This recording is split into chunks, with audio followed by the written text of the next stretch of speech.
Hello, everyone, and welcome back to Heaving Bosoms, the podcast where two long-distance friends read romance novels, get into it, and go there. This week's Patreon shout-out goes out to Miranda B. Miranda, you are a Maynard who has grown bored of Dionysus and has set off for the altar of Athena. While you have little care for the war strategy she governs, you bring the same amount of mirth and frivolity to the worship of wisdom and art that you did while dancing naked with your Maynard sisters under falls of wine. You have an innate sense of good taste and joy that's only strengthened by your commitment to love and building a safe, wonderful environment for your babies to flourish. And now, let's finish up our coverage of The Wall of Winnipeg and Me by Mariana Zapata. Here we go. Hi, Erin. Hello, Melody. I should move over. I'm not in front of the microphone. Okay. Oh, all right. boy. Did they like that? I'm sure they did. I think so. Okay. But now I am. How are you? I'm good. How are Yeah? you? I'm a little jet lagged. Yeah, to be honest. that makes sense. You've been all over Hill and Dale. Yeah, I was in Central, and then I honestly, it's only like a 3-hour difference, but I just kept jumping back and forth between Central and Pacific and Alaska and Pacific and Central and Pacific and Alaska. Yeah. But now I'm back for a week, and then I'm going to Colorado, and then I'm back for a week, and then, so I'm going to be here a little more, so I'm excited about that. Yay. But I'm a little exhausted, to be honest. Yeah, that makes sense. So are you? Yeah, a little bit. Yeah, Mhm. everybody's exhausted. Everybody's tired. That's okay. Yep, that's okay. But I'm partially tired for a good reason. Yeah? Yeah, on Thursday, we went on our annual family trip to Comic-Con. I have a bone to pick with you about this. Tell me But everything. no, tell me everything about Comic-Con, and then I'll land you. Oh, I can't wait. Yeah. Oh, I'm just on pins and needles over here, Good. waiting to get chewed out. So every year we go on Thursdays because Thursday is retailer day. Michael has the comic shop, and so we go to the retailer breakfast. We hit, I've actually never ever been to a panel on Comic-Con because they don't usually have like super good panels on Thursday. Mm-hmm. But yeah, I usually spend most of my time in Artist Alley. That did not change this year. The main show floor doesn't hold a lot for me, but Artist Alley. I could and do often spend. Those prints you got were fantastic. Are fucking fantastic. Yeah. And yeah, it's like our annual trip where we buy more art for the house. And it's friggin' great. This year, I also got to hit up the Outlander stand. So I got myself some Outlander freebies, including, but not limited to, a luggage tag with my initials on them that they hand pressed for me there. And then a couple of different scents that are Outlandery. There's like a rose water and then another one. It's really good. Did you get the candles? Are they candles or are they it's oils? just like the oil. Yeah. Can I tell you a story about essential oils? Always. So I'm sorry for anybody out there who's like a retailer of essential oils. Actually, I'm sorry directly to you, Melody, because I'm sure you're way ups into essential oils. I don't know. Are you? I don't know. I mean, I don't live and die by them. I believe in modern medicine and vitamins and stuff. We were on a plane not so long ago with like everyone was going to the worldwide doTERRA essential oils like retailer convention or whatever, and everyone was talking about how the oils had healed their bruises and had healed their like burns and things that were 100% not true. Like I burned myself with a curling iron, then I splashed some little lavender on there and it was healed by the next day. I mean, weird shit. So David had a coworker that was starting to sell essential oils and he was taunting her, and then she was taunting him with the oils and was going to spray the oil on him. And she sprayed the oil on him and he lunged backwards and tripped over a dog and fell and hurt his shoulder real bad. And this morning I was like, man, your shoulders hurt real bad, but like she did spritz those oils on you. So like maybe it should be better. Yeah, maybe it gets better. Anyway, I'm so sorry. It just reminded me of that story. No, yeah. You can cut it. So just wanted to tell you. It's cute. Yeah, so it was lovely. What do you need to chew me out about? Listen, the day after you were there, Charlene Harris was freaking there signing Midnight Texas stuff. On Friday? I think so. I don't know. She put it on her Instagram. It was like Charlene Harris, author of True Blood. Midnight Texas is starting a show. You know, they're doing the show for Midnight Texas. Her other series, one of her many other series is. And she's like signing shit. And so I screenshot it. I sent you a text. Nothing. Radio silence. And I was like, go back to NYCC and meet Charlene Harris for Christ's sake. And Didn't you were you just send like that to me fucking crickets. yesterday? I don't know what days are. Maybe it's today. I don't know. What is today? Know what days All I know are. is that she was there and you chose a different day to be there. You know what? She's there today. Go now. She's there 3 hours ago. Be swift then. I need a Hermione time turner. You know what, though? Find the rocks of Craigoon or whatever. No, there's no way. You want to know why? I'll tell you why. Yeah. There is nothing on this earth, I don't think, that could get me to go to Comic-Con on Sunday. Is it that big day? Sunday, no, it's family day. Oh. Kids get in free. Yeah. And the amount, like, it's, I don't do, like, super well at those kinds of things. I get really overwhelmed. My feet start hurting immediately, even though I'm on my feet the same amount when I'm at home. I love that. And I will deal with my tiny stroller, but, like, people will bring double wide twin strollers, like they're just having a fucking day in their backyard, like if they're at the park or something. I hate it. Like nobody brings enough snacks for their kids, and I'm just like, no. Like I will deal with my toddler when he melts down, and I will attempt to do it in the most inconspicuous way possible.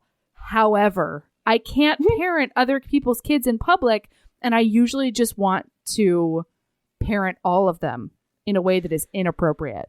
So I'm glad that you feel this way too, because a lot of the time I feel this way all the time. Yeah. And then I get people being like, you're not a mother. Like you just hate kids. I'm like, no, I hate this specific kid. Yeah. This one. And I hate this situation that we're in currently. Yeah.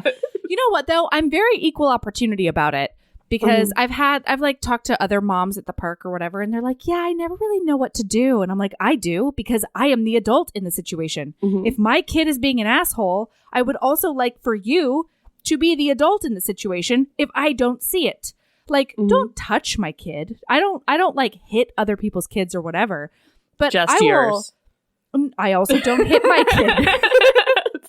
I just wanted you to see that the insinuation was like, I don't punch other people's kids. Oh, totally. My kid.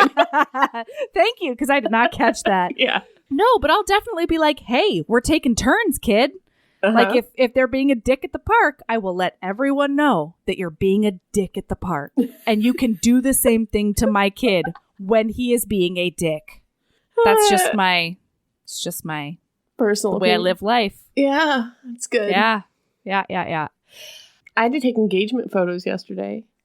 God, isn't that an awkward situation? We weren't going to do it, and then I realized, like, there's nothing to put on your website if you don't have, like, a nice picture of the two of you, and we don't even have, like, one kind of nice, like, smiling picture of the two of us. Yes, you do. No, we have, like, two, and they're from, like, other people's weddings. And so you can't put a photo from another person's wedding on your like you're holding the program of somebody else's wedding on your wedding website. You can't do that. But man, those prompts, like, did you guys take engagement photos? No. Oh, no. God. It's very like, pretend you're a cat and nuzzle each other. And I'm like, no. She had us. I mean, I'm not trashing my wedding photographer. She's actually excellent. But it's just, this is the nature of the beast. This is just how it is. She had us hold hands and look at each other, and she's like, okay, take turns. Already it's weird. Like, already this is the longest we've ever looked at each other ever. Totally. We had that whole talk about... we've ever held hands. Remember in that dancing book where you were like, the most awkward thing in the world is sitting there and having a stare eye-gazing. Yeah. Yes. So she's like, stand here, hold hands, and alternate telling each other why it is you're getting married. And so we're like, oof, okay. So I kick it off with life insurance policy. And he's like, someday taking your retirement in the divorce. And like, we go back and forth, and he's like, murdering you. Like, I started laughing, and she's like, murder? And he's like, well, statistically, you're more likely to be murdered by your spouse than anyone else. So, and then she asked us to tell each other which kind of cereal we each most reminded each other of. So what? I said, So I said Ted Bundy. Said John Wayne Gacy. I'm from Illinois. And she's like, no, breakfast cereals. So I said oat bran. And he was like, oat bran. And then I forget what it was. It was like Marshmallow Delights or something like that. And I was like, what is that? And he's like, well, it's in a big bag and it's the cheapest one. So that's all I could think of. Anyway, I think our wedding photographer thinks we are the worst. Insane. I think you're the best. And she kept being like, David, lean in and whisper a secret to her. And he was like, I want to die. He's like, good guys, that'll always be your secret. I was like, oh God. And I mean, she's kind of joking too, but I just love that what will always be our secret is that David wanted to die during our wedding photos. Anyway, so we did that. Yeah. That is fantastic. Do we have to talk about this book now? We do. We have to. Is it going to get good soon? You know, it gets better. Yeah. I'll tell you that much. Okay. So, all right. First of all, we have a good pal in the cult called Becky. And she... loves it. Well, first of all, she loves it. However, she's realistic about loving it. And I dig that about Becky. Most of the people who love this book are realistic about it. Yes. And I really, really enjoy that. But she has thrown out her own little hack about loving this book. Becky, would have been nice to know earlier. I read this morning as well. And I wanted to be like, yeah, if you would have told us this from the start, maybe we would have liked this book. I would have herbs the first 16 chapters and then liked the book. Because when I was going back through it to like take notes on part 2, I like them both a lot more because I didn't have to sit through the first 16 chapters of her being annoying and him being mean to her. It's really nice. Anyway. That is her hack. She's like, I read it about every 6 months, but when I do, I start in the middle. And I think that's brilliant. Someone recently said something about like reading or liking spoilers or something and like reading the end first. And I'm like, yeah, that's how you should read Wall of Winnipeg. You should just read it backwards and then stop at the wedding. Yeah. Anyway. Okay, so when we left off, Vanessa had just come back from this terrible trip to visit her mom, where Aiden bailed on her, her sister and brother-in-law assaulted her. Then she comes back and her best friend lies to her about being abused by her boyfriend, and she just can't deal with anything. So, also, I think last time we didn't talk about the side character Zach getting cut from the football team and agreeing to run the marathon with her. Both of those things. We did a little bit. I don't know. Did we? Yeah, I think so. I don't know. Fair. Side character Zach, man of everybody's dreams, is going through a little bit of a rough patch. Yeah, because remember we talked about her loaning him money. Oh, yeah. Ridiculous. Ridiculous. So yeah, he's doing fine. Yeah. Oh, and then she and Aiden get in this huge fight because Aiden wouldn't let it go and wanted to basically hear her say, you're right, Aiden. I'm no longer mad at you. And until she did that, he was not going to let her leave the conversation. I mean, I've been there. I mean, right. Been there. Been there. Doesn't ever help anything. We've all been, Aiden. Yes, we absolutely have. So the next morning, his coach Leslie comes back to the house and they have this whole chat about Aiden. He tells her a bit more about his background, like that he lived with his grandfather and grandmother instead of his parents. You know, Leslie's the one that got him into football in the first place, which is pretty cool. And she learns a lot more about Aiden. It's very exciting. And then... Is it? Okay, and then she goes back up to her room to finish working. Yes. And Aiden follows her up, wanting to talk more about this thing and sort of apologize for not being able to let it go the day before. Kind of. Even though Aiden doesn't really ever apologize for anything in his life. Right. Anyway, he sees her because she's just got off the phone with her mom, who's been stupid, and her cuffs are raised. They're like up on her arms. She's been hiding the bruises that she got from her brother-in-law since she got home. So he sees them and immediately flips. Immediately loses his shit. Zach, I need your car. I'm going to El Paso. I'm going to kick the shit out of this guy. I can't fly, or there's going to be a record that I was there. Yeah. I'm a famous, he thinks so he's I can't. so smart. Yeah.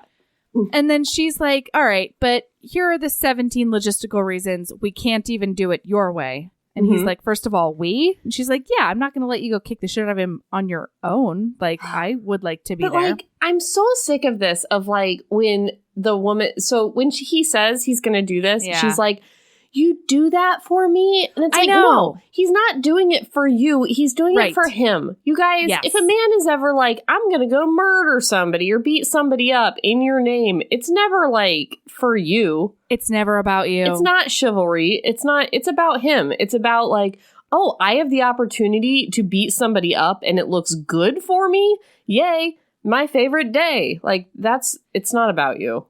Yeah, totally. So it could be that, or it could be the fact that we don't equip our boys with enough tools to actually deal with their emotions. Sure. And they think that the only way to process being upset or being hurt or being defensive of someone is to use physical force. Right. Like that is toxic masculinity just in a capsule for you. But that's to get his feelings out, not to protect you or whatever. Exactly. Nothing to do with you. Unless it's like a werewolf. Oh God. Or a vampire, and they're just getting over that rite of passage that happens within the first 10 chapters where they must murder somebody in your name. And that's just mythical creature 101. So again, if your boyfriend is a werewolf or a vampire who has murdered somebody, they get a pass. That's just the way that it is. Yeah. Right. That's part of their falling in love process.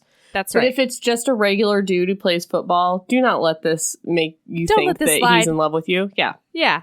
So, yeah, she's like, you would do that for me. And we all groaned. And then she's like, but actually, you can't do that. You can't even take Zach's car because there are cameras at the gate. The doorman will see you. Like, everybody's going to be. And he's like. Oh, sorry. Yeah, go. No, go ahead. But she remembers this because of the number of times she's plotted killing him during the time where she was his employee. Because she's really thought it through. And he acknowledges that. He's like, I think I'm just realizing that I should be terrified of you. It's very cute. Yeah. So then, a while later, a couple of days later, we keep on skipping days because the nice thing about this book is that they do have like a semi-normal length relationship. Sure. Big on slow, low on burn. Yes. Although we are getting Bernie in the second half. There's burn. Some burns. A little burn. We're getting there. Yeah, it just sneaks up on you, this burn. So Aiden texts her and lets her know that people have found out about the marriage. He knows this because Trevor's blowing up his phone, his manager, Trevor. Sure. And she immediately thinks about Diana, but does not immediately call her. No. This is leaked on one gossip website, and she's like, she thinks to herself, Diana's going to be super pissed if she finds out from somebody that's not me. I just don't understand. We already went through this. I just don't understand why she didn't tell Diana. It makes no sense. Okay. No, it makes literally no sense. She's already in on the fraud. Right. Like, it would only make more sense. Okay. Right.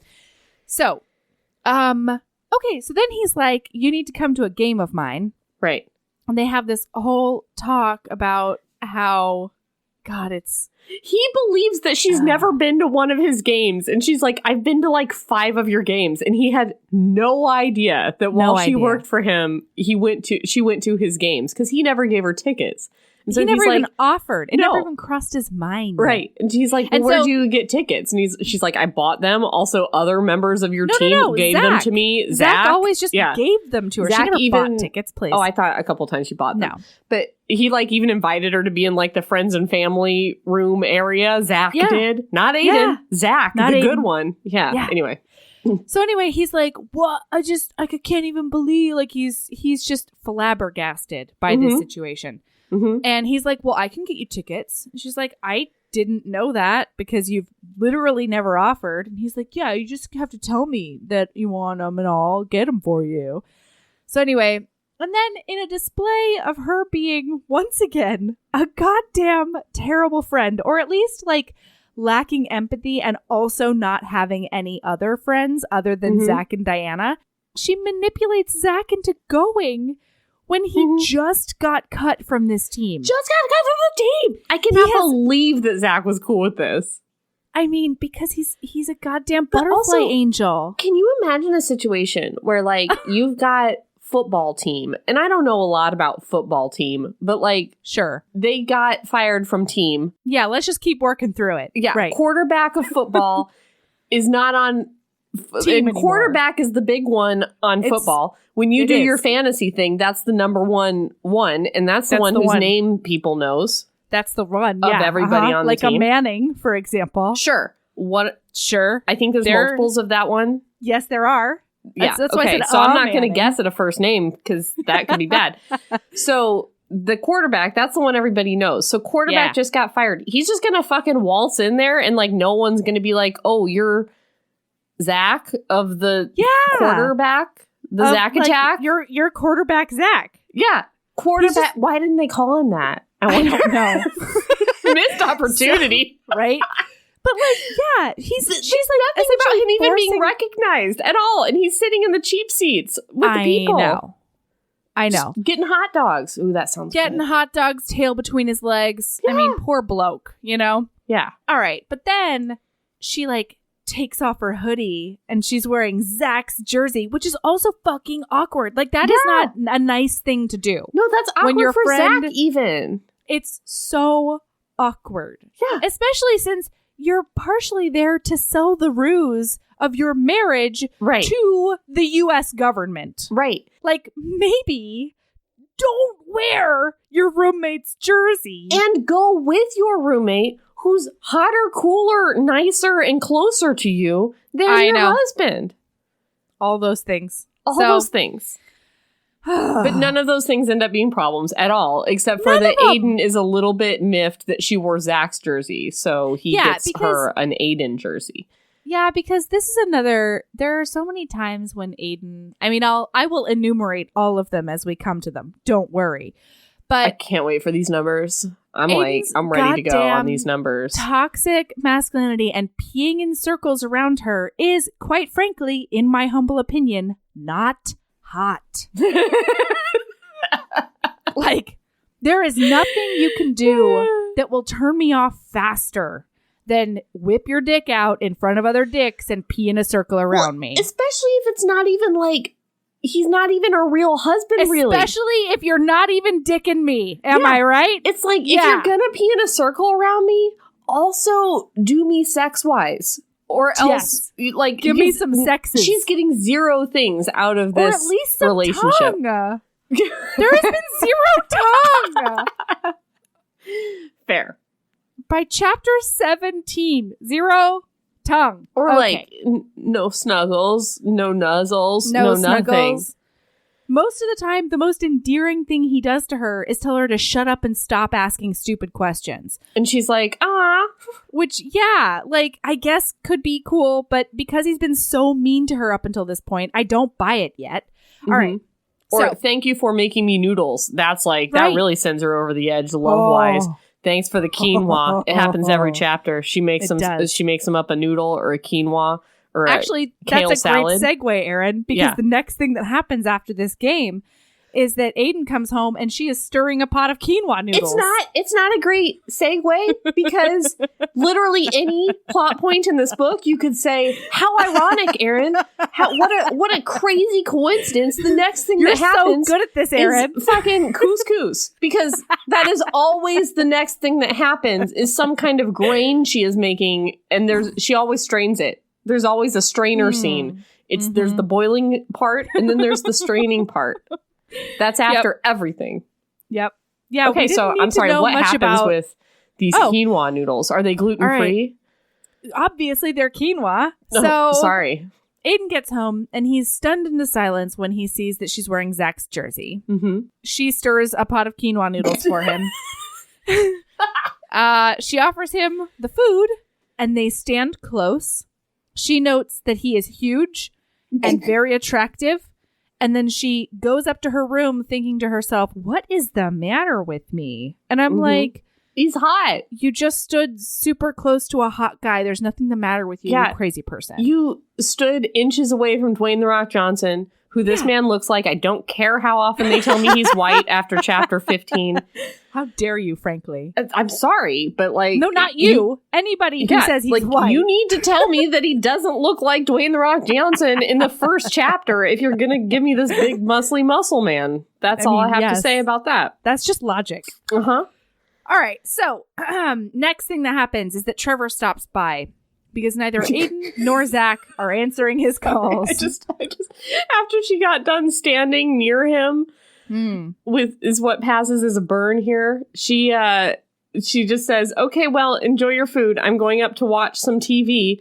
And my note was like, why? We know it's that a there romance is novel. a TV. It's a romance novel. 15 feet oh away. My God. How often she goes upstairs to do work and watch TV? Just like stay downstairs. Stay downstairs and look at him a little more. Give me one goddamn romance common novel. area. Romance novel. Anyway. Yeah. Right, okay. Okay. All right. So, what happens next? Trevor comes over? He comes over. She very obviously lies to him that Zach is not home. Trevor is not having it. He accuses her of being pregnant and talks about how Aiden is a dummy and all the stuff. She's marrying him because he didn't have a prenup. Like she's got something on him or something. Yeah. It's gross. It's real gross. And she shuts the door in his face. Good on her. And then the next time he stops by, Aiden talks to him. And Vanessa and Zach like eavesdrop from upstairs, except this time Aiden actually like stands up for her. He actually says, like, she's my wife. She's only ever been looking out for me, and you're going to basically know your place. And Trevor backtracks quite a bit and then fucks off. It's kind of nice. That is quite nice. It's much better than punching somebody for you. So much better. Much better. So then she thanks him for him defending with more quinoa. Or defending her with more. I didn't know that. With more quinoa. Yes. And then he says, "You have no idea how terrible you make me feel sometimes." To which I said in my note, "Oh, really, Aiden?" Yeah. And she's like, "Why?" And he's like, "You shouldn't have to thank me for defending you." I'm like, yeah, she should, because it's literally never happened before. Yeah. She needs to validate this behavior in you. Pavlov style, or else it's never going to happen again. Reinforcement, sir. Yes. and actually, later on, she basically describes him like a puppy. She says, he's my puppy. I have to like keep snacks around for him and stuff. I thought that was very cute, actually. It is really cute, but there are so many times when I'm like, Aiden, just sit down, puppy. She has to do this. Otherwise, you'll never do it again. Yeah. All right. And then he asks her if she wants to watch TV with him. Yeah. But don't worry, guys. Chapter 19. We're going to watch TV together. Get it. But apparently Vanessa's only capable of watching animated things because she puts on Wall-E, which is an incredibly sad movie. And it's the biggest douse on any kind of arousal. Oh, man, I cry like a fucking baby in WALL-E. I can't. Yeah. That whole first half where she's just going around and, oh, man, I can't with a sad robot. No, that does not get your blood pumping south, frankly. No. And I am not. Later on, she littlefoots him. It's fucking rude. Yeah, like, fair to say around chapter 20 is when I started hating Vanessa. It was a downhill slide from like WALL-E. I'm sorry. Listen, I love you all, guys. HBs, I love you.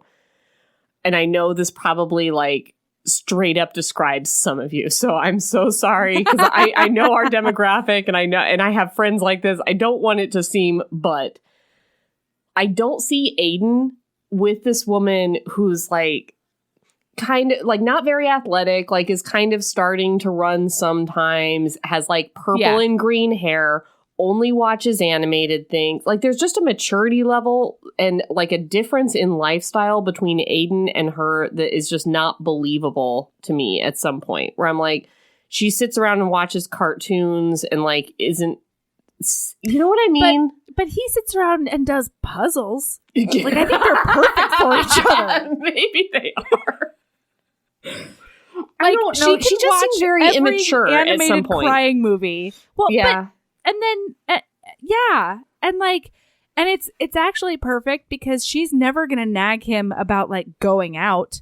She's just going to be like, do you need more quinoa with your puzzle? Because I'm going to put on The Lion King and we can cry together. Yeah, I mean, but at least Lion King has that sexy scene with Nala and Simba. Yeah. None of there are no sexy scenes in any of the animated stuff that she puts on. Okay, anyway. Yeah, as we know, Simba pretty high on some people's list of sexy Disney princess or princes. Oh, man. Okay, so the next thing that happens is big, you guys. We are at a pivotal moment in their relationship. Aiden's car won't start. But first, so he asked her. No, I'm just kidding. Sorry. No, really, though. Aiden's car won't start, so he asked her to pick him up. And then he's like, I also have to stop by the immigration lawyer, so you can do that with me too. And she's like, ugh. There's a thunderstorm. She doesn't want to deal with it, but she's like, I will definitely do this for you. And just leaves the house in whatever she's wearing. And on the way there, Diana calls her and chews her out for not telling her that they are officially married. Yep. And when she gets to the place, like, he's not picking up his phone. She runs through the rain to go into the place to be like, I need to talk to Aiden. And the receptionist is like, and you are? Yeah, and you are. She actually describes herself as like looking a little bit like a teenage hoochie mama, which I don't know. Anyway. They didn't do anything good for me. So then he comes out and they like banter quite a bit on the way there about training and football and blah. Oh, the one nice thing about this is that they park and she's like, okay, I'll just wait right here. And he's like, no, come in. She's like, no, I'm not really dressed for your lawyer's office. Oh, he gives her his hoodie. His very favorite hoodie that he wears every day. You know what? Yes. The more I'm starting to think about it, they're uniquely suited for each other. Because I was she never leaves the house. She's very, very immature, but also he's very immature, but in his own way. Yeah, absolutely. There's a specific reason I don't like her. We'll get to it in a bit. Okay. Oh, I'm into it. All right. So then he looks at her. See it from 100 miles away. I'm surprised you don't know already. Anyway, moving on. Okay, go. He tells her she always looks fine and insists she comes in. And this is a very Michael trait, I'll tell you. It's a double-edged sword, though, right? Because on the one hand, Michael will never, ever tell me that I look inappropriate or that I should put on some makeup or do anything. I mean, lest he get his face ripped off. But it's also kind of sad because when I do put effort in, it doesn't usually cross his mind to be like, oh shit, you look hot, or like I really like that shirt on you or whatever. Oh god, because he just always thinks I'm pretty. I thought you were going to say the opposite, because like yesterday I went to Sephora and got my makeup done for freebies and for the engagement photos, and like I came back and David's like, oh, you're wearing a lot of makeup, and I'm like, yep, and he's like, you look like a pretty Japanese doll. It's just like very pale with like just the red lips. It's like, just like lay low on the compliments, maybe.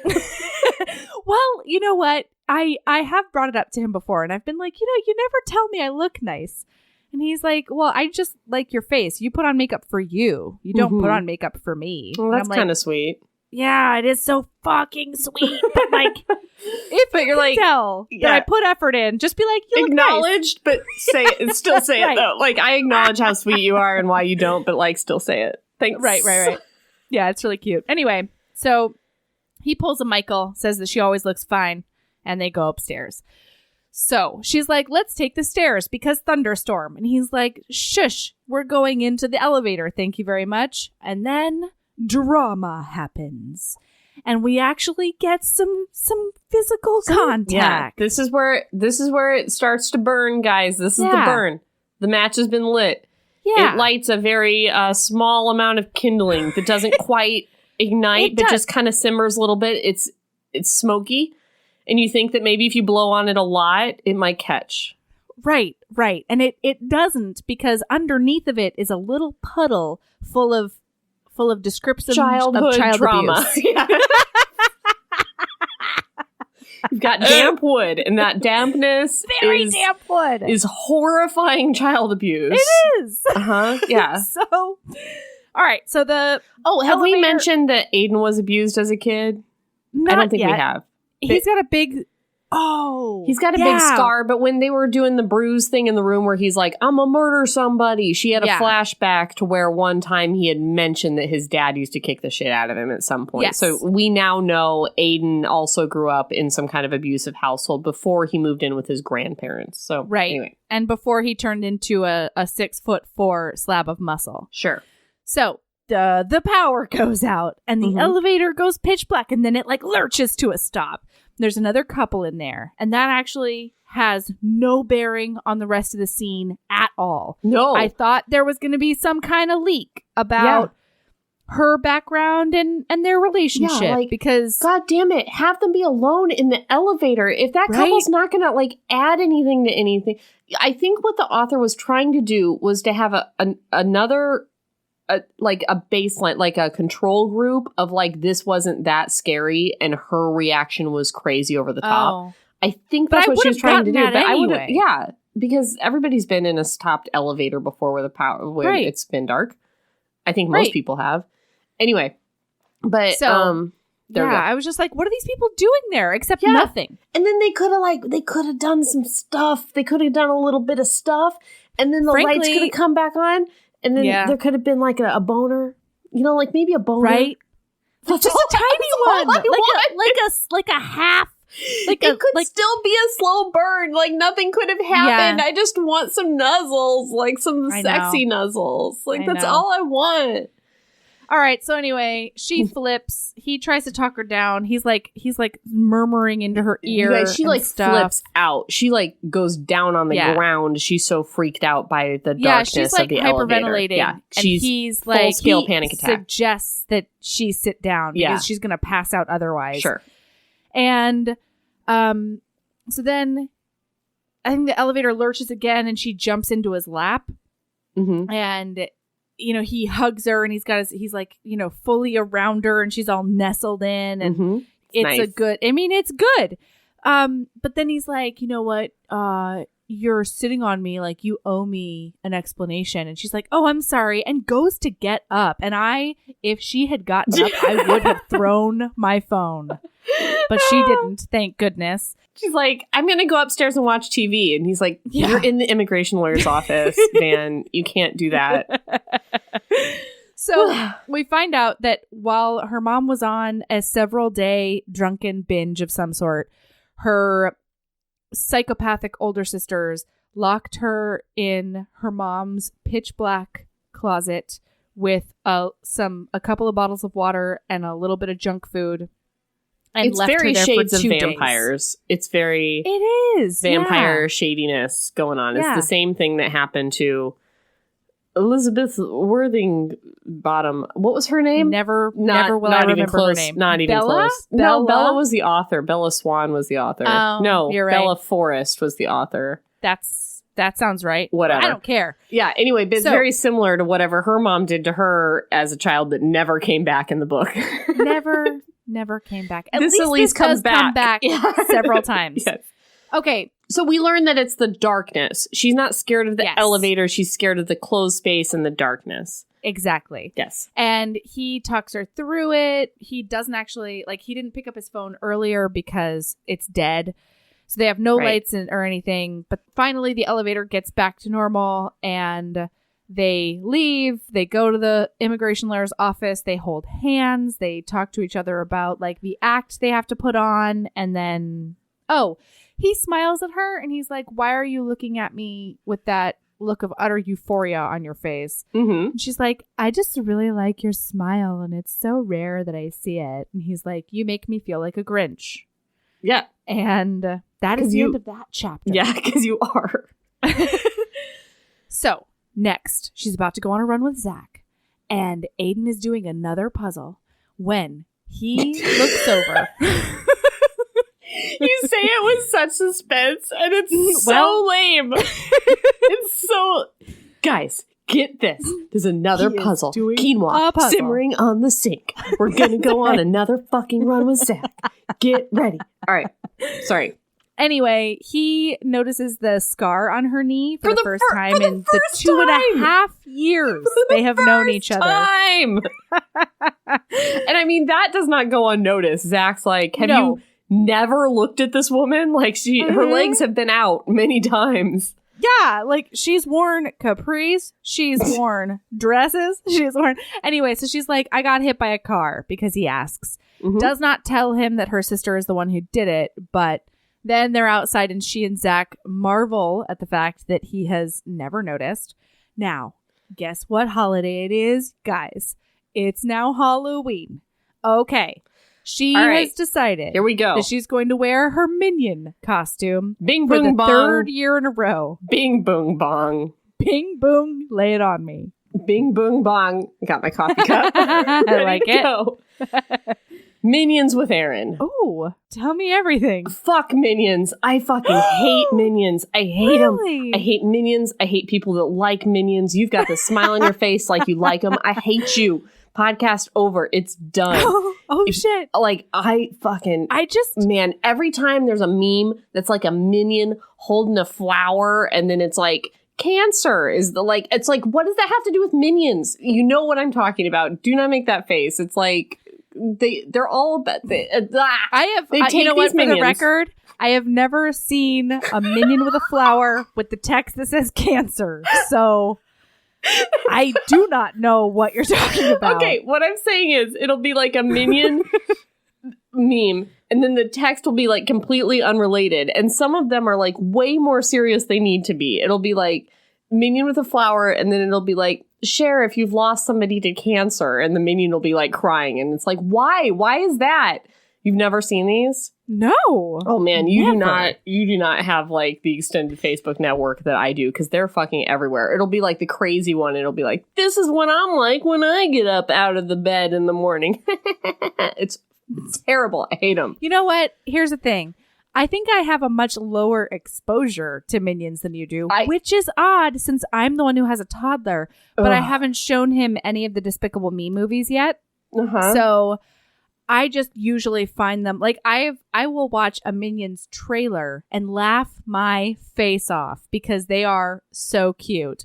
Oh, but God, I don't have enough exposure, and I haven't given myself enough exposure because I think I would err on the side that you are currently on if I did. I made it so known in my friend group at work that people would text me the most offensively worst ones throughout the day. So I hate them. And the fact that she has been a Minion for 3 years in a row. Count 'em 3. I really don't think she knows that there are actors who star in live action media. Yeah, I don't know. I think she only thinks things can be animated. Look at this Minion. It says, I've been hiding from exercise. I'm in the fitness protection program. And it's wearing a bra and an apron. Why? I don't understand. What is the point? I've never seen that before. Yeah. No. Okay, anyway, so she's going to go outside because it's goddamn Halloween, Erin. Sorry. And we're going to forget that she's wearing a Minion outfit. But she claims that she loves Halloween more than anything else. And she's worn this same shitty costume 3 years in a row. I'm like, I'm clocked that done too. with Vanessa. I'm out. I clocked it. Dunzo. Yeah. The end. Okay. So she's going to go give out candy, and Aiden joins her outside. He actually abandons his most recent puzzle. So they talk about Dragon Ball, and they talk about other things. And then she realizes after like an hour that he joined her because there aren't many kids in the neighborhood, and it's actually really sweet. He didn't want her to sit alone out there and just get sad, so he's been distracting her. Like, yeah, anyway. It is really sweet. Like, it's really sweet. Because he knows she really likes Halloween, despite her actions. Right, exactly. And don't worry, she makes him more food as soon as they get inside. We walk through the whole process of vegetables and quinoa making. And then, once he has the plate of food in front of him, he's like, why don't you, instead of going upstairs again, why don't we watch some Dragon Ball together? And she's like, yeah. And then over. So then, big, huge storm happens. She's working into the night, and the lights go out, and she's freaking Zowski. Yes. And so she saves all her work real quick, and then jumps into bed and grabs a flashlight and sits there, and he blunders out of the bedroom and is like, Vanessa, where are you? Like, as if she would be in a common area. As if she doesn't just live in her little graphic design cave. I never thought about that. Where are you, Vanessa? Where is she always? So, anyway, it's very sweet. He has come to check on her because a thunder has woken him up, and he realizes that there is no powers. So, he's standing in the doorway, and in my brain, the lightning flashes, and she sees him in just his muscles and his boxer briefs, and he's like, scoot over, and so he gets into bed with her, but he doesn't canoodle up. No, he lays like with Jesus between them for a while. Yep. And she starts to wonder if she's a virgin. Yeah, well, this is after he's like, Vanessa, come closer. You're obvious, like you're shaking, come closer. And so she schmurgles up into his chest, and it's very nice. Yes. She's just breathing in those pectorals. Oh, and the coconut soap that he uses. Yeah.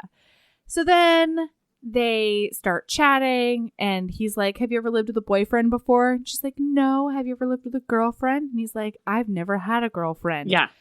Ever. Yeah. In my entire teenage or adult life. Yeah. I didn't even have one in 3rd grade, he says. He didn't say any of those things. No. But he did say, I've never had a girlfriend. And she's like, he's never had a relationship. Are you saving yourself for marriage? Because he also wears like a religious medallion around his neck that was his grandfather's. So she's like, oh, I've never seen him with a woman the entire time I've worked for him. And he like scoffs at her. He's like, he's like, no, I'm not a virgin. I had sex a few times. Booty? Yeah. He's like, I had sex a few times in high school. I'm like, may as well be. As if that. Right. I just love that he like scoffs at her, and he's like, it's 15 years ago. I did it a couple of times. How dare you? Yeah, totally. Not only that, but like, why don't I enumerate the notches on my pubescent bedpost? Right. And he says the reason why is that sex is complicated. People lie.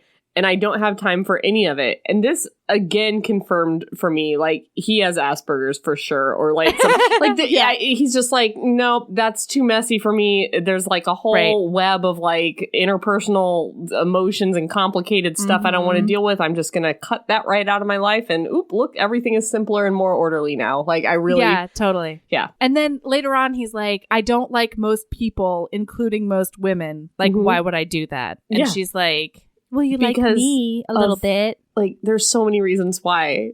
It's a romance novel. Tell him all the reasons and then do them to him. Right? Why don't you just have a little chit chat about the way another person's hand could feel on his penis? Just a novel idea. Right now, while it's dark and you're in the bed together and you're married and have been for months. Please. Okay, so then she asks about the medallion, and he's like, it was my grandfather's.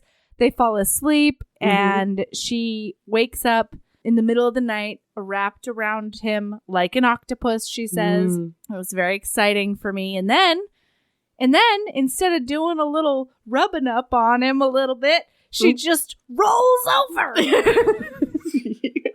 and goes back to sleep. Yep. Okay, so then. So they get up in the morning. Zach apparently saw them. I got some water in the middle of the night, friendo. I saw that you had a little bit of company. Oh, I'm sorry. Wait, first they make oatmeal. All right, now moving on to the next plot point. You're so right.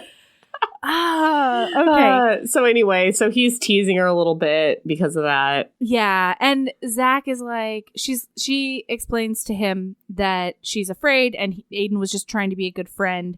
And Zach sort of lets it go by saying, like, I think you're the first person he's ever attempted to be friends with. And Zach invites her home for Thanksgiving because we are already at Thanksgiving, everybody. It has been weeks of graphic design cave. And luckily, we just skipped over it. But instead, she's going to stay home and work and go to her brother's basketball game, whatever. Oh, and then this is where Zach gets the dirt on Christian, the guy on the team that is gross. Vanessa doesn't like. Yeah. Who hits on her and is weird. Yeah. You may remember this from 35 chapters ago. She didn't like talking to him. She didn't like talking to him. She didn't like talking about him. She did not put her on her fantasy football team. Even though that would have been a good idea points wise. Right. And I don't know if I'm going to get filleted for this, but it actually doesn't sound like Christian did anything bad. Well, I don't know. She said he was like giving her some unwanted sort of like, she rejected him, I think, soundly. And then he continued to make comments. But I don't know, given all of Vanessa's inner monologue as opposed to her actual actions in the first half of the book, I don't think I believe that she rejected him soundly. Fair. And I think that, I'm not saying that this is any kind of excuse for any kind of assault or overstepping boundaries or anything like that. But given what happens in the rest of the novel, I'm just like, he hit on her. She said no. Yeah. And then he continued talking to her in public places. And he continued flirting with her. Yes. I think he continued to put some level of pressure on her of like, no touching, no anything like that that I could see. Right. And like, especially since she's been so pissed off at Aiden for not treating her like a human being in team areas. Right. The fact that Christian would come over and be like, hey, girl, taking a photo of your boss's like squats. How you doing today? Yeah. And her being like, ugh. Like, I guess he tried to kiss her. At one point, yeah. Yeah. And so, like, I cannot line up the Vanessa that I have in my brain with a person who would soundly and definitively send messages to another human about not wanting to be with them. But even if she had, it's not that bad. He just continues to kind of be flirty toward her.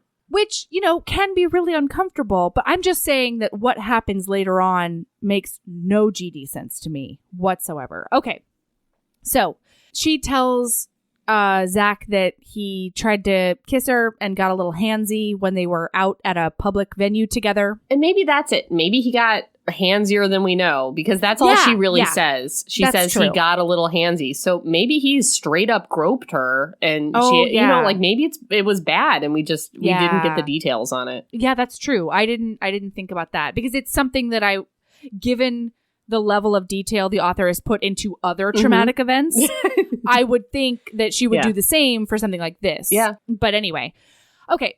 So then Aiden invites her to his Thanksgiving game, and he leaves the tickets on her bed with a jersey that says his name on it, guys. Aiden jersey. Nope. That's his name. I was going to say it says Graves. Graves. Because that's his last name. Because footballs always go by their last names. So do hockey. Most do, all sports. Yep. Right. That's the way sports Not figure skating. We use both of them. And also, you don't wear jerseys with your names on them. That would be funny, though. If you had to wear a name tag, some kind of like stitch it somewhere into your costume. Anyway. Yeah, that would be so good. Okay. She goes to thank him in his room, and he is fresh out of the shower. And he's just wearing that medallion and those boxer briefs again. And they chat while he saunters around his bedroom thinking about putting on pants. And she asked him why he doesn't play hockey. And after a conversation that I frankly thought was maybe too long, he said essentially he didn't like hockey because he didn't like the idea of fighting for sport. Yeah. And given his abusive father background, makes total sense. Like it. And then he tells her that Leslie actually asked him to play football the day after his grandfather found him in the back of a car with another teenage lady. And his grandfather told him to find a better way to spend his time or he would find something for him. Right. So after the game, Aiden sends her a note that's like, come to the family room. And she's super nervous about going back there because she doesn't like sitting in the family box because she doesn't like the other wives. And after a really long time, because another one of Christian's habits is taking super long showers after games, I guess. No, you mean Aiden. Multiple times. That's what I meant. Yeah. Yep.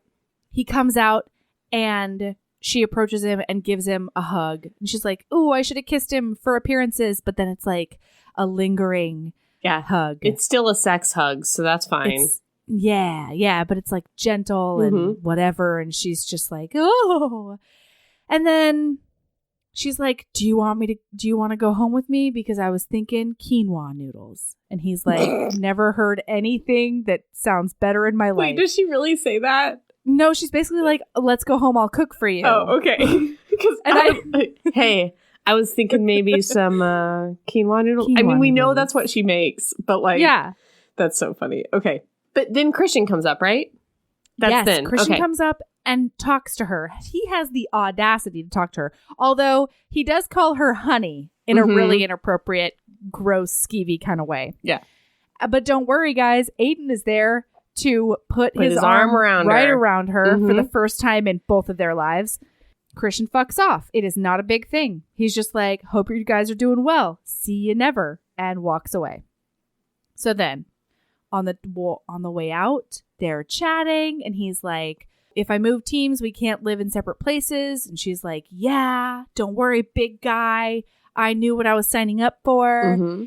Oh, she asked him if she can put up Christmas decorations. He says yes. She is astonished. Yes. And he feels bad again.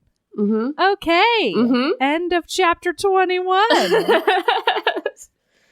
Chapter 22. Okay, so this is the cutest scene, I think, in the book, in my humble opinion. All right. They go to her brother's basketball game. Oh, yeah, this was fine, I guess. Yeah, he was doing a puzzle while she was leaving. And so she was like, they're so lame. So she was like, I was going to go to my brother's basketball game. And he's like, well, I guess, I mean, this puzzle will keep, right? Like, oh my God. The puzzle can wait. When you read a sports romance of billionaire sports people, they're supposed to be fancy fucking cars and like parties. A helicopter of some sort. You're supposed to get picked up in a helicopter. They're supposed to listen. It's not. There's supposed to be some kind of scary injury. Yeah. Or oh man, you're supposed to go out to the club. Like there's supposed to be things that happen. Okay. All right. So they go to her brother's basketball game and the guys behind them recognize him. And as he like goes up to find the bathroom, they're like, hey, is that Aiden Graves? Oh my God. Whoa. You guys are like together, right? Like, wow, we're seeing Aiden Graves with his girlfriend. Oh my gosh. He's even bigger than I thought he was. Like, wow. And then another guy's like, not his girlfriend. I read that he got married. You did get married, right? And she's like, yeah. And he's like, yeah, no, I can see that. I really like your teal hair. It looks really good. And then the other guy like elbows him and is like, dude, he will eat you. He can eat you. Like, don't hit on his lady. Yeah. It's adorable. It's adorable. And then he comes back and he leans over close to tell her something. And then she pulls him even closer to be like, they recognized you. And I'm really sorry. I didn't know what to say. Yeah. And they know that we're married. And he's like, yeah, everybody's known that we're married. Like, stop being a dumbass. That's the whole point of everything. Right. So then the rest of it's actually really cute. They keep getting closer and closer, and his mouth brushes her earlobe. But here's the thing. We are now officially 2/3 into this book. Uh-huh. All right. Her mouth brushes her earlobe. His breath is all over her neck in this warm, inviting way. Starting to burn. And then, Here no, we go. It's not, though, Erin, because the text is, his deep voice seems to go straight to the center of my chest. Ugh. Your chest? Chest. Why? Why your chest? Why can't it go to your center of your clitoris? Why can't it send some blood to places? Why can't it make your vagina just the tiniest bit to your engorged? core? The depths of your belly, all the things that they talk about in the romance novel. Why can't you feel your lower belly unfurling in a way that makes me think you might want a cock in there? I don't. Just to her chest. Fine, Vanessa, fine. This is just the beautiful story of two asexuals coming together for a marriage of convenience. If I was reading an asexual romance, I would get it, but I don't get it because they're not actually. They're not. But we don't find that out until she's already talking about how he's probably furiously masturbating in his room all the time and has been since he was 17 years old. He's now 35. Sure, yeah. But then they do more adorable bantering and they really got me back on side. Uh-huh. So then there's a fan who's or a not fan who's get away, Toronto, you suck, or whatever. And she's about to defend him. And he's like, don't worry about it. I've only cared about what 4 people in my life think about me. Do you think I suck? And she's like, no, I don't think you suck. And he's like, well, good then. Why do I care what that asshole thinks? Yeah. And she's like, oh, I'm in the 4 people. No, she questions that. She does. But clearly she is. Yeah, obviously, Vanessa. And then, now I kind of understand why he's always calling her a dummy. Yeah. She does ask very stupid questions, both in her inner monologue and out loud. She is into Minions and has been for years. Stop it. She loves Halloween just because it is the opportunity for her to dress as a minion. That is Vanessa. It is. So then, and then he kisses her on the side of her mouth. And she says that it's full of friendship and affection. And none of me understands what is happening. But then they start talking about how much they know each other, and it's actually really cute. Yeah. Mm-hmm. He starts telling her that he knows things like her age, last her name, birthday, her last name. He knows that too. That she loves cooking quinoa for him. Right? Actually, it is legitimately cute. He says more than that, but a lot of the facts he says are like that. They're only things that he has learned.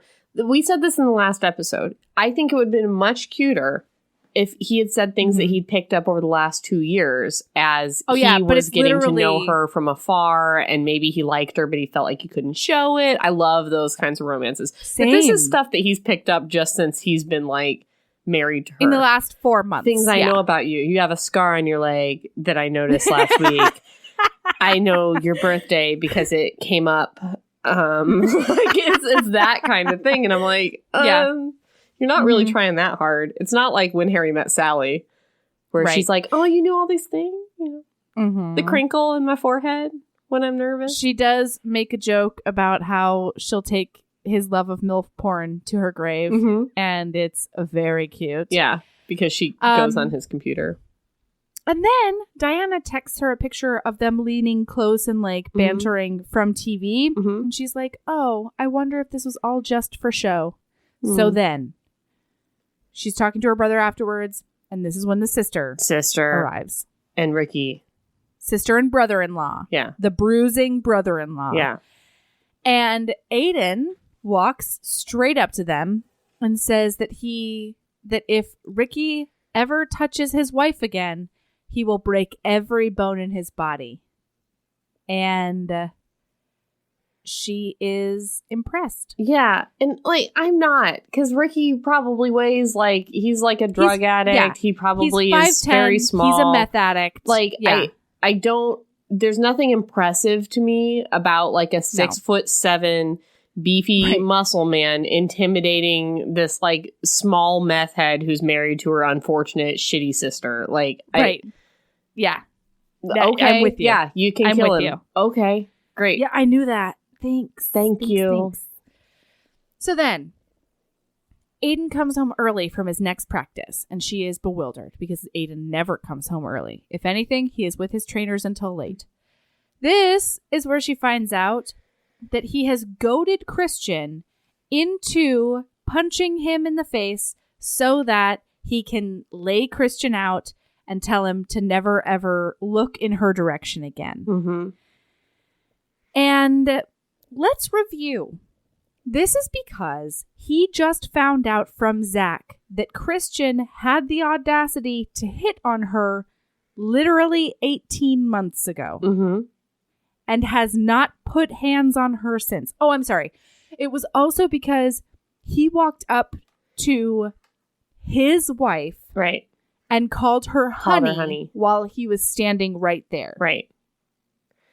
This is why he has initiated a very serious physical altercation with another human. The thing about the honey thing was weird to me because, like, Zach openly flirts with her every day, constantly. All the time, calls her darling, says, like, oh, you wouldn't believe the things I would do if you get me a sandwich. Like, I'll love you forever. Right. Like, all that kind of stuff. She says, love ya. He says, like, it. They're very flirty, and Aiden doesn't seem to be jealous. I mean, well, there is a moment later on where he pisses in a circle regarding Zach as well. A little bit, but he doesn't want to beat Zach like up. This. Yeah. No, certainly not. Okay.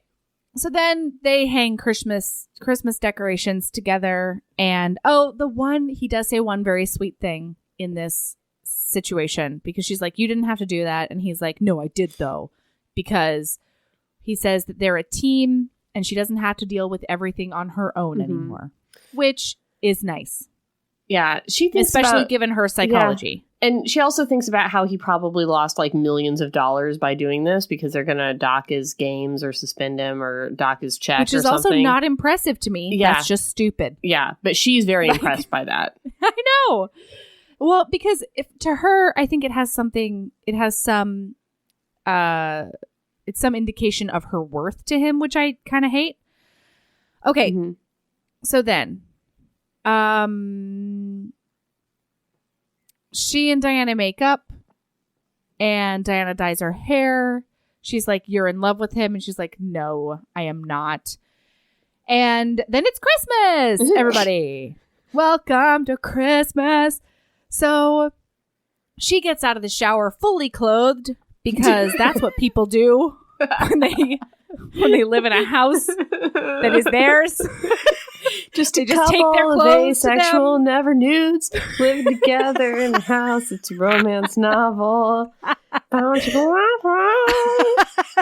right. Okay. Can we the theme music for this week just never turn it into the sexy part? Like, just keep it the doop, doop, and then just never. That's a great idea. Yeah, and then just never putting the sexy part in there. Just do one note of it, like, boom, and that's it. And that'll just be the end. Boom. Yeah. Anyway, sorry. Okay. So he tells her that she should watch TV in bed with him. A novel idea. And they talk more. She tells him that her sister was the one behind the wheel of the car that hit her. Mm-hmm. He tells her all about his dad. And then they watch The Land Before Time. Why? And both of them cry at the part where the mom dies. Oh my because God. it's like asking somebody to watch Bambi. How dare you? Yeah. Why are you in a bed with a sexy man and then you put on Land Before Time? Yeah. You get, like, she seems to really like sad movies. You can watch a sad movie that also gets you going. Put on Legends of the Fall. Put on A River Runs Through It. Put on Atonement. That library scene, that's going to get everybody going. Like, It will. You don't she can't, though. You have to do Littlefoot. You don't. No. All right. You don't have to Littlefoot anybody, frankly, even me. Ugh. So then, the next morning, she gives him his gift, and she gives him a puppy for Christmas. Mm-hmm. And he loves the puppy. Loves and it. The pivotal part about this scene is that she says that she knows he thinks he doesn't have time for relationships, but he can make time for this puppy. And he's like, you're right, Van. I can make time.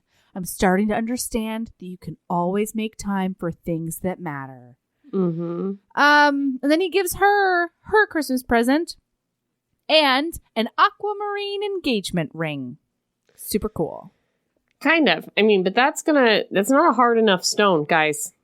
Yeah, this is wedding rings with Erin. Yeah, engagement rings with Erin. You don't want no aquamarines. You don't.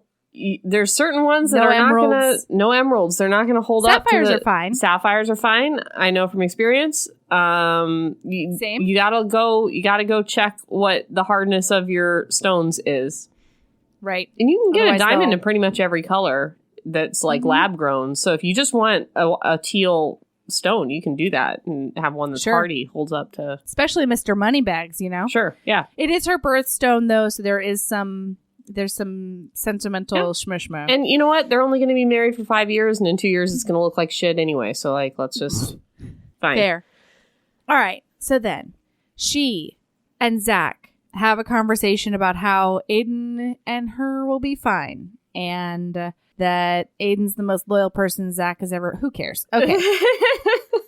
When Aiden confirms that she's going to the next day's game to them...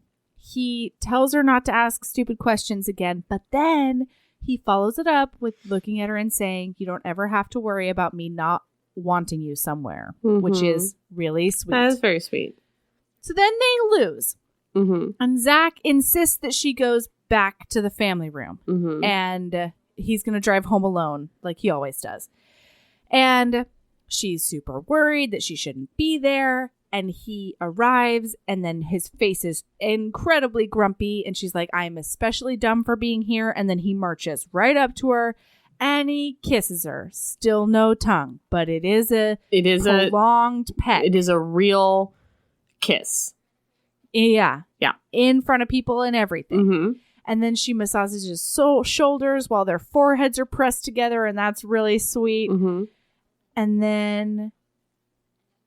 she, I think, talks about cooking for him when they get home again. So. I think that is exactly what happens. There's definitely that. And then on the way home, he asks what she's thinking because he's starting to become in tune with those sorts of things. Mm-hmm. And I don't know, curious. Mm-hmm. And she tells him that she's worried about going to this romance convention. And then they joke about where they're going to move next, and it's all very sweet. She's going to a romance convention because she wants to design covers of romance books. Right. She wants to do more. Right. She's already designing them, but she wants to do more. So she's overthinking packing. She's not having a good time. She's worried no one's going to come to her booth. Yeah. Aiden comes in. They talk about how she's worried about that. She's worried that they're going to throw books at her. She's worried. She's being melodramatic about it. And I didn't not identify with that. Also, he's going to leave for 2 months. Yeah. After the season's over, because I think they lost the game that ends the season. Yeah, so they're done. It's February or something. Or it's going to be February. It's going to be soon. February, and he's going to go home to Colorado. No, he's just going to go to Colorado. I don't know why Colorado, but he's going to go there for Colorado 2 months. Leslie. With Leslie, the coach. So then he offers to drive her to the airport. It's cool. Now, 2 days later, she's at the conference. She's like, boo, humbug. Why is nobody coming to my booth? And then all of a sudden, she sees lady necks all around the convention hall, crane in one direction. And then a sea of ladies parts, and a very burly black hoodie starts coming in her direction. Dwayne "The Rock" Johnson walks into the walks romance. into RWA. Yeah, can you imagine? Oh my god, that's what it would be like. Yeah, everybody would pee. So just pee. Everybody would just stand there and pee. Yeah. Oh, funny. So She cries. She jumps up. She's like, I'm going to hug you. You better get ready. And he's like, I don't know why that should be like a bad, scary thing. And so then she does hug him. And they canoodle a little bit. And she realizes to herself that she is in fact in love with him, guys. The L word has been dropped. Mm-hmm. And she loves him. It's a fish. So they hang out at the rest of the convention. It's cool. They eat Chinese food on her bed back at the hotel and do nothing else. And then they go home. Mm-hmm. But it's really sweet that he went because she was nervous. Yes. So I do kind of wish, it's like, as soon as he shows up, then like business is booming. I kind of wish business had already been booming like on her own accord. And then he came and it was sweet, but like she would have been fine. Same. It seems like a lot of her career as a graphic designer has been because she's been Dallas 300 adjacent and worked for members of the team and I'm like, is she good at graphic designing? Like, I mean, they say it out loud. Yeah. You know, so apparently. I don't know. I just wish she would have had her own thing. I mean, she kind of has her own thing, but she kind of doesn't. Well, yeah, I was going to say quinoa noodles, but I don't think she cooked with those until she met Aiden. No, it was very clear that she hadn't. She hadn't. Yeah. Right. Okay. So his friends are going to come to visit. His 2 or 3 friends that he has in the world, and he sees more not than even she once has. a year. More than she has. Okay. And he's like, you got to stay in my room because we're married and we only have one guest room. Right. And she's like, okay. Okay. Actually, she offers to go elsewhere. Yeah. Mm-hmm. Yep. And he's like, no, you weirdo. Stay in my California king-size bed. You're small and you don't snore. You won't bother me. He literally says those words at one point. Yes. You're small. You don't snore. You didn't bother me. Thank you. Thanks. Oh my gosh. So sexy. Oh my gosh. This book is proof that people who just like fiercely do not want to be in love, they can still just trip and fall on each other. And it can happen because, man, do they miss every opportunity. Every single opportunity. Okay, so when the dudes arrive, she realizes that the extra guy that she's never met before is actually a guy she knows from her freshman year at college. Which is a lot in the coincidence land, I think. Yeah. Because she wasn't like, it would make sense if she was like a sportscaster or something, like if she was in the sports world or something, but it's just like, come on. But it's just that he noticed she was smart in a gen ed class, tried to use his masculine wiles to cheat off of her, and she was like, no, instead I'll tutor you.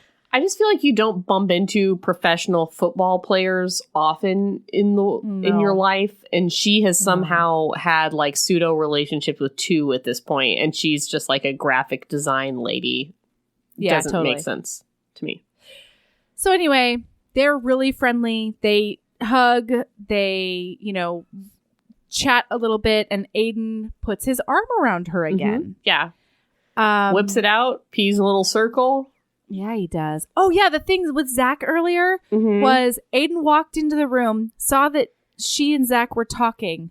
So he came over and kissed her on the cheek. I don't remember exactly when that happens. I think it's right after Christmas when Zach meets the puppy. I didn't hate it, though, because it was at least a smooch. And we're up to maybe 5 at this point. It was some kind of physical contact. Yeah. So anyway, she's about to go out on a run with Zach. And Aiden comes into the room and is like, so did you and that guy date? And she's like, what? No, guys like that do not date girls like me. And he's like, what's that supposed to mean? What, like guys like what? Like what? Like me? Girls like who? What do you mean? Like what? Yeah. Are you talking about like you and me then? Is that what you're saying? I can't date you? I'm Aiden. I marry Vanessa. Vanessa marry Aiden. But yeah, we swing on rope together. So, So she's like, don't worry, big guy. I wouldn't do anything to jeopardize our arrangement. And he goes for a run. Yep. Tells her to shut up. Okay. So then, I think same day, so she gets really, really tired and exhausted and sore on this run. She cooks all of them dinner. Still. And then actually cute things. Some kind of sexy sort of touching happens. Kind of, but also weird. This would have been deeply mortifying for me, as we know. She falls asleep in front of people. That's right. Okay. So Kane sidles up to her, the guy sidles up to her, and they talk, and he's like, sorry. Yeah, that's true. So he's like, oh yeah, he's like helping her do dishes because she sort of shooed everybody else away, but I guess he won't take no for an answer. And his elbows are bumping up against hers, and he's like asking her about background. Then he's like, hey, by the way, Van, you're looking really good. Mm-hmm. And I think here's my other weird thing about this whole situation is that she talks about her weight yo-yoing. Mm-hmm. And she talks about while she was working for Aiden, she didn't have time to do anything for herself other than graphic design. Right. And in the first, like, she's lost at least 15 pounds, but that was 15 pounds like 2 months ago. I don't know how much more weight she's lost. Right. But what kind of bugged me throughout this whole thing is like, Aiden, yes, he's a pro football player. His body is at peak physical condition, but he looked at her like a non-person and then started looking at her as sort of a person, but only after she started training for this marathon. But at the same time, like, I know that is annoying just generally, but also, like, they have so little things in common that I felt like somebody who only cares about his physical fitness would not be able to be with somebody who was just a couch potato. Like, weight loss aside, like, I still feel like her level of like, oh, I'm going to run my first marathon, it makes them not very evenly matched in some way. Like, yeah, completely. Just as far as like taking care of herself wise. And like, right. I'm not trying to make a comment about anybody who's overweight or whatever, like exercise, or that minion who doesn't like exercising that I showed you. I'm not trying to make a comment about any of that. I just mean, if you're going to date like an elite athlete. No, that is his only hobby and also his career. I feel like that would, like, there would be a canyon of like not understanding each other between them if she like literally did nothing like that. And that was his whole life. Sure. So I felt like it was essential and maybe even not enough. Like, Yeah, there were definitely points when he was like, I can hook you up with like the trainer for advice, and you should be eating more if you're running this much. And like, you know, he's doing things like that. But I don't know, it just bothered me. And although I will say I liked the fact that it also bothered her, because she's like, she says that the amount that people were commenting on her body now doesn't make her feel good. It actually makes her wonder what the fuck they thought about her 15 pounds ago. Fair. And I also get that. So it's sort of a double-edged thing, but yeah, it just, something about it irked me a tiny bit. No, anyway. It irked me too, but I understood that it would have irked me probably more the other way, I think. Or at least just not made sense to me plot-wise, because I already feel like she's pretty immature with the hair and the cartoons and the, like, just generally... I don't know. Yeah. I mean, I don't know if her hair color comments on her maturity at all. It's just like something that she's trying out because she is like her own boss now. That to me, I got it. It's my problem. Much more like a talisman of her own independence now that she is her own boss than anything else. But anyway. That's why I wanted to put in a disclaimer out there, because this is definitely an Erin thing. Like, I get annoyed when women in the Air Force wear earrings, because I'm like, oh, earrings? Because you need to wear earrings today. So, like, this is all Erin. I'm not, I know there are many HBs out there with purple super duper hair, and like, you do you. Yeah. I just felt like this character seemed very immature, emotionally immature. The cartoons, the hair, as a package, it made, you know. Yeah. Well, and her long-standing inability to actually take action on most of her inner monologue. Right. Yeah. That was also hard. But the hair contributed so anyway. For me, just because I'm kind of judgy. Okay. All right. So, then she goes outside, and there's only 4 chairs and 4 dudes, and she's like, I don't know what to do now. She's really sore. She's really tired. And Aiden's like, here, come sit on my lap. And then, guys, she does. She does. Oh, hallelujah. It's finally happening. She makes a decision to further the romance. Here we are in chapter, what is it? 27. And she has decided to make physical contact with him in a romantic way. Here we go. So not even that, because she's going to sit board straight on him. And he's the one who like pulls her in close. And then he starts massaging her legs and he's massaging her and he's like breathing on her and stuff. And she falls asleep in front of strangers. And then he tucks her into bed and it's really sweet. And then he kisses her on the temple before getting into bed himself. And then they spend a whole other day doing other graphic designs and hanging out and making grains. And then the next morning, she wakes up with her hand down his pants on his booty. Oh, God, it's finally on. Chapter 28. It's on TM. Finally. Kind of, though. No, but it's at least on. Like, it's not off. Fair. It's been off the whole way. We've at least flipped a switch. You are correct. Okay. Exhausting. So, he's like, oh yeah, you done groping me? And they banter about that. And then she's like, I'm going to miss you when you go training. Touches his little medallion. Yeah. And he turns over and he like starts massaging her scalp in a really good way. Yeah, that's always good. Like, yeah, anytime. And then she says that no, she's really going to miss him. And then he kisses her chin. And then he kisses up a little bit more. And then she finally closes the distance. And then it is on. Woo! We've got tongue, you guys. Their tongues have met. He with lightning speed spreads her legs, and then there's some dry humping with his so long erection, as it is called. So long. It's probably as tall as he is by this point, with all of that sexual frustration over the years. And then they're making out. And then she says something here that is all of us. This is everyone reading this book. Tell me. This was a terrible idea, but I wasn't going to stop it. I wasn't ever going to tell him to stop. It didn't make a lick of sense. And I didn't remotely care because I wanted to read this. I was like, you know what? I don't know why they're doing this, but finally they are. And that's fine by me. Yep. Yes. So then the house alarm goes off. God, the fucking house alarm goes off because the guys are coming. The guys didn't come home last night and now they're home and it's 9 a.m. If this were chapter 5, this would be a great device. In chapter 28, it was just infuriating. Chapter 28, I don't have testicles, but I believed in the blue balls theory at this point. I do not believe in the blue balls theory. No. I am now converted. Yes. All right. Okay, so anyway, she gets a call she sees she missed a ton of calls from Diana. 2 things have happened in the same night. One is that, is Zach hurt? If somebody's hurt. Yeah, Zach has fallen off of a curb and broken his ankle. Yeah, and the guys have come in. The guys have been in the ER. Right. So that happened. Also, they tripped the alarm. Like 3 different coincidences of calamity converge here. Right. Zach's hurt. They tripped the alarm, and Diana got beat to shit by her boyfriend.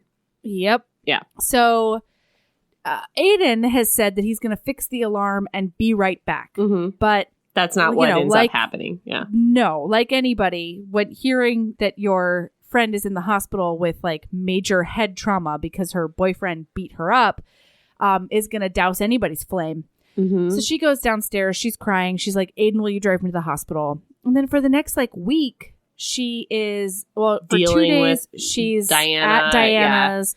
Then Diana decides to go back to her parents' house for a little while. So she comes back to her house and resumes sleeping in Aiden's bed because she just doesn't want to be alone. No sexy times, though.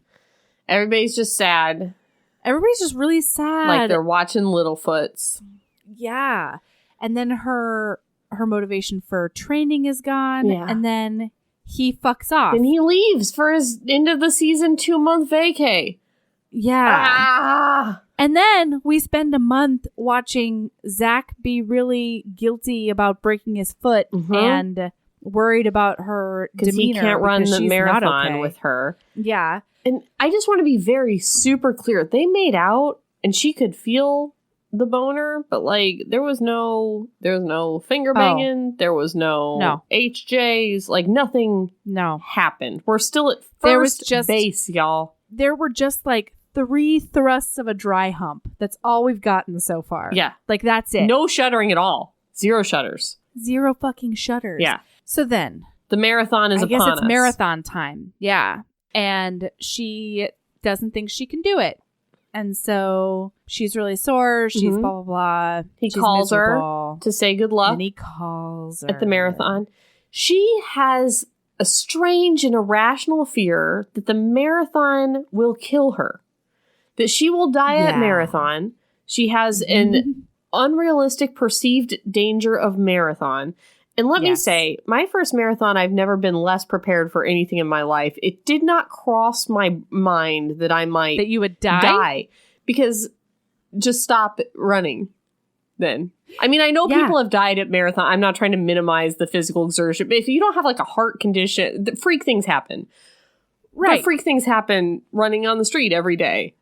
Weird. And I weird thought, fear. I thought, and I thought she was just like having one of those moments where you say things that are crazy. But then what really tipped it over to the edge where I was like, oh no, this bitch is serious. Was when she was like, Aiden, I have to tell you something just in case I die. Yeah. And I was she was fully prepared to tell him that she was in love with him over the phone. And she has been saving that little nugget for about 3 months now. Yeah. And I think he's probably in more danger every time he plays a football game than she is running a marathon. Because again, just stop running. You're feeling a little dizzy.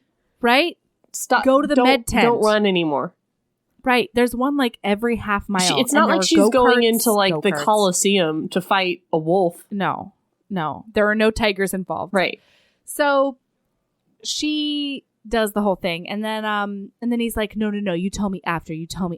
And like Graves don't quit and like Team Graves and blah, blah, blah. It's kind of cute, but also like her level of weird fear is like eclipsing the whole thing.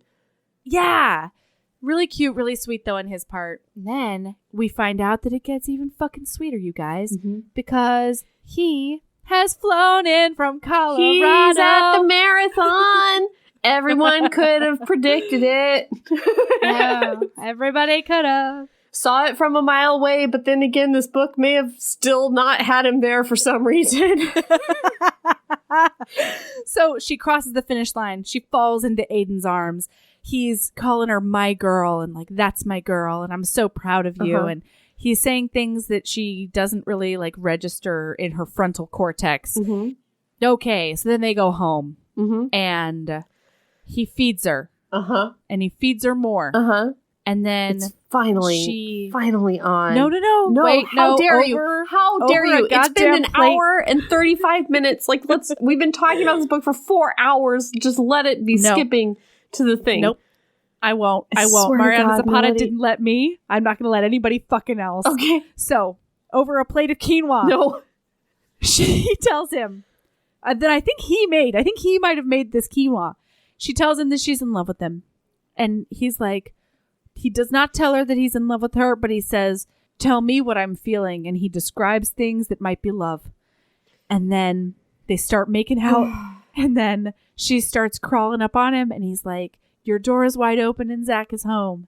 And so then he feeds her more quinoa. And then he puts her to bed. And then the first time they have sex, I'm going to say it out loud, was super creepy. And then it was fast.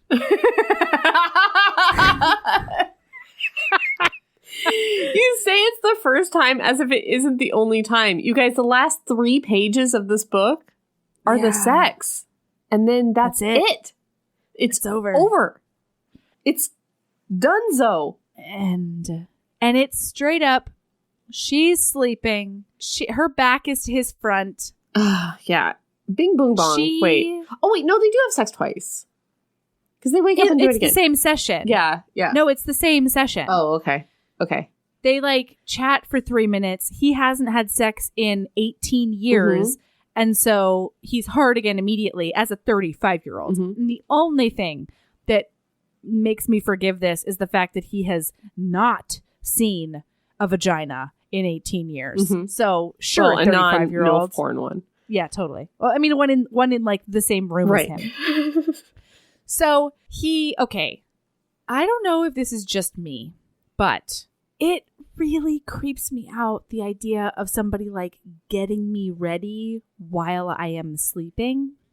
Yeah, I don't know. I don't like waking up to like somebody else being into it and I'm like still like, no. You know what I mean? Like that whole thing is no. But it happens in romance novels a lot. Yeah, it always weirds me out because I'm just like... In real life, you just want to go back to sleep. You're like, I was sleeping. Sleeping's the best. Especially after she has run her first marathon. Yeah. I've only ever run a half marathon, but I was sore for 5 days in a way that nobody was fucking touching And the thing is, like, Bing Boong Bong, running long distances with Erin and Melody. Yeah. Okay, so my experience with marathons is I can compare the two, you know, like each other. If you afterwards go lay down and sleep, you will be in a world of pain when you wake up and for the next 2 weeks. If you just stick it out and walk around Disney World and are like, I'm going to go on all these rides instead of going back to the Disney World spa because you've learned your lesson from the first time last year with the same, you know, you will feel much better. And I recovered in 2 days when I like just stuck it out and walked around and stood in those lines and went on Space Mountain. So, but what she did was the first one. She went and laid down in the bed. And when you wake up, that's not a good feeling at all. No. So she is sore AF. Yes. She's the sorest she's been in her entire life. And I did not like read about a lot of hydration she did before she went to bed. No. I read about a lot of grains, but not a lot of water. Sames. And then, like, okay, on the one hand, I can see she's been in love with this guy for a while. They did a tiny bit of smooching right before. I can see how she could get wet immediately. But, like, it's pretty clear that she has been dead asleep, sore as fuck. He has been rubbing his erection all over her booty. And I think maybe doing a little bit of over-the-pants digital stimulation kind of thing. Which, like, when I am sleeping, I have not said you can do that. Yeah. So maybe don't until I give you the green light. I just felt like I don't know. It weirds me out. That was the weird part of it. I just felt like, okay, we've been burning for 475 pages or whatever. Like, at least do it front ways. Like, they didn't though. It's not like I have a problem with the position they did, but like the first time after 450 pages should at least be sweet. Should at least be facing each other. It is not. No. So they don't even get like fully naked, and it's not frantic sex at all. It's just like he like pulls down her pants, and then he pulls down his pants. He puts his hand up her front and enters her from behind. Do you feel like on some kind of level though, this is the sex that these two deserve? You know? This is what Puzzles and Dragon Ball deserve to have with each other. Like, this is what Quinoa and Minions have. Yeah. You know, maybe. This is just a realistic dud of a sex scene after, you know? Yeah, no, I hear you. And then an even more unrealistic thing happens. He gets hard immediately after. Fine, I'll let it slide. A 35-year-old. And then he's like, I need you on top of me. And she's not like, ow, ow, fuck, ow, ow, my quads. Like, she just rides him like it's no problem whatsoever. Hip flexors is what I can't deal with. Her hip flexors did not move. Like, I was walking like a Barbie for... Yeah. I mean, woof. Yeah. So then they have some girl on top sex where clothes actually come off. I cannot imagine Christ. being on top after a marathon. No, I cannot. Not a single way. Even just like a regular day, sometimes that can get exhausting. I am a mere mortal. Yeah, I don't know what you want from me. So that therein lies the end of the book. That's it. And they're gonna get married. They do get married. They pop there's out an a couple epilogue, of kids. an extended epilogue with like kids, and he's playing for a different team. But I'm gonna be honest, I herbsed it. Yeah, I knew you would. All right, Erin, do you have a lady love? Yeah, I have 1.5 lady loves. Guys, before we go into lady loves, I just want to put out a plea. If anyone's still listening, I'm barely still listening. We've got 2 more of these on the list, and I need to go into them with realistic expectations. So if anyone knows anything about Under Lock or from Lukov with love, I need to know in advance if it's the same as this, because I need expectation management.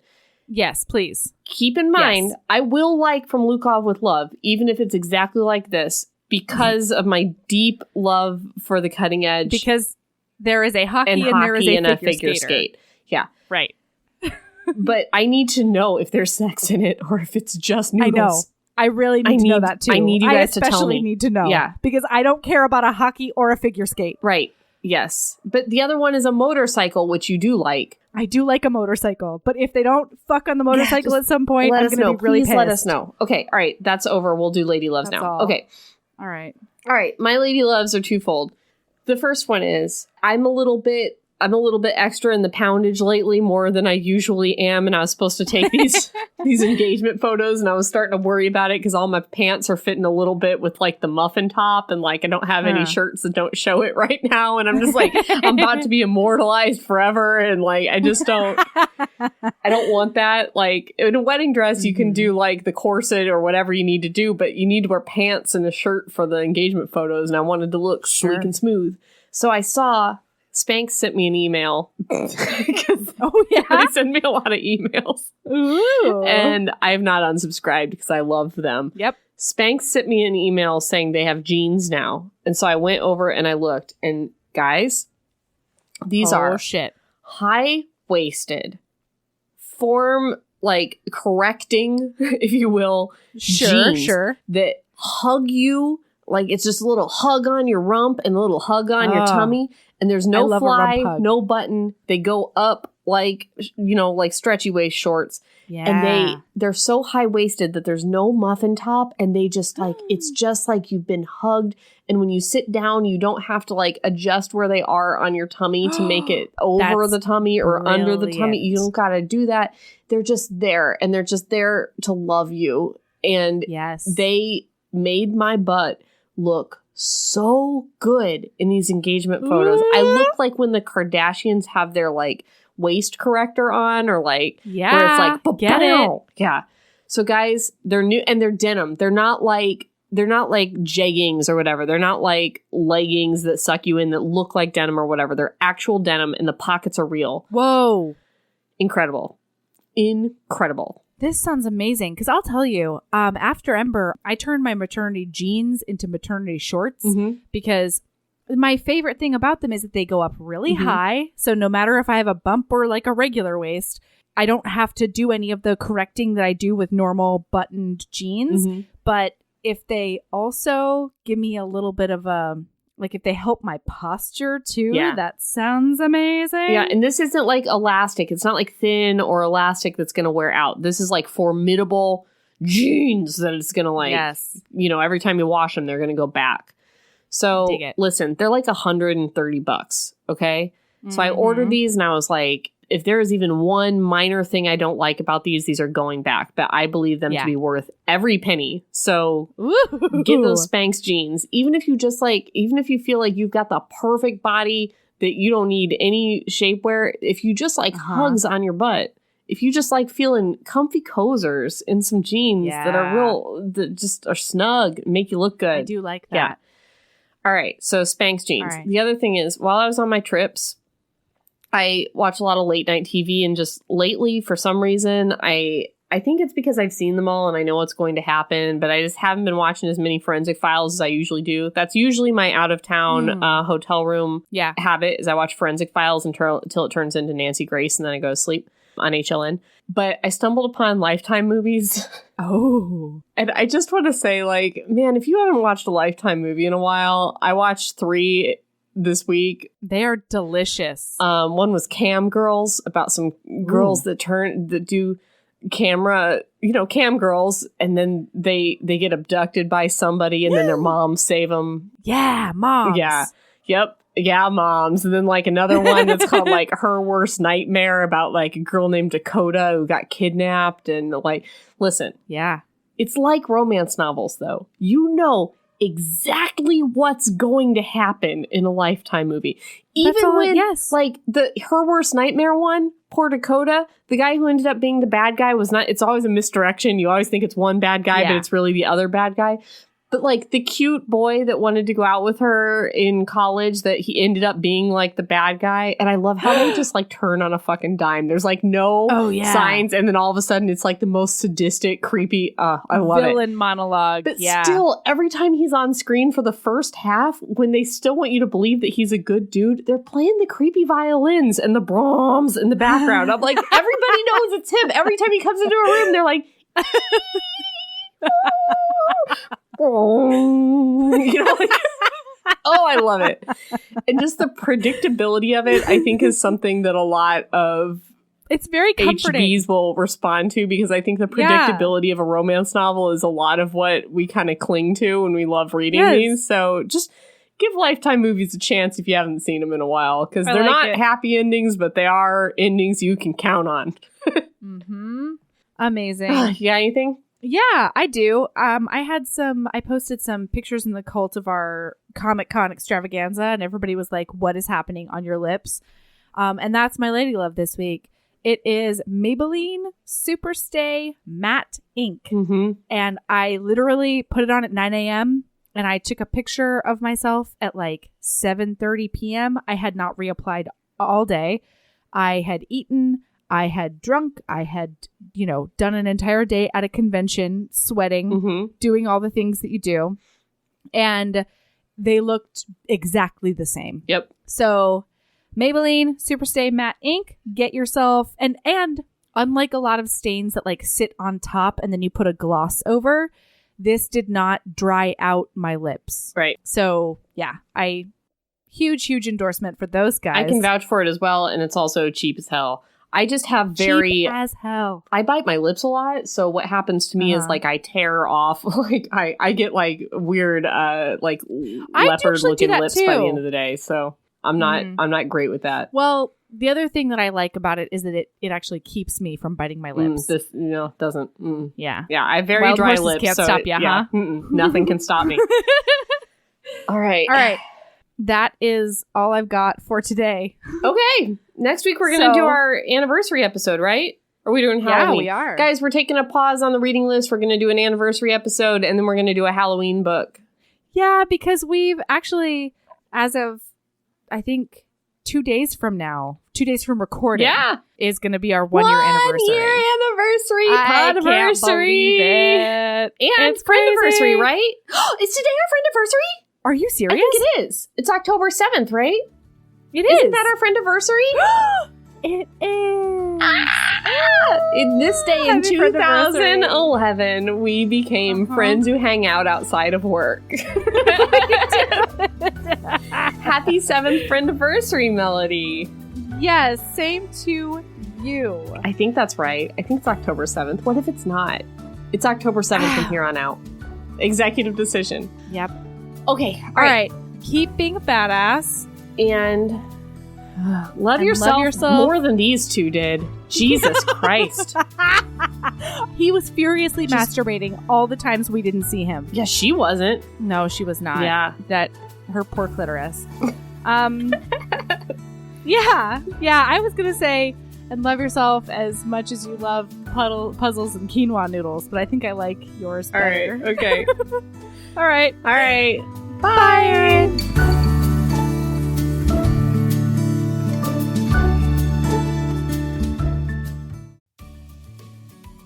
Hey, you. Yes, listener, you. Are you loving the show? If so, please leave a rating and review in your podcast app. The 90 seconds you take to say something nice not only helps new people find the show, but it makes me super smile over at HBHQ. Also, I've had a few people ask, and the answer is yes. We are still doing the 5-star bribe. If you leave us a review with 5 stars, then we'll do whatever book you want. We're real deep into the list, though, so it might be a while. Lilas! Okay, back to the show.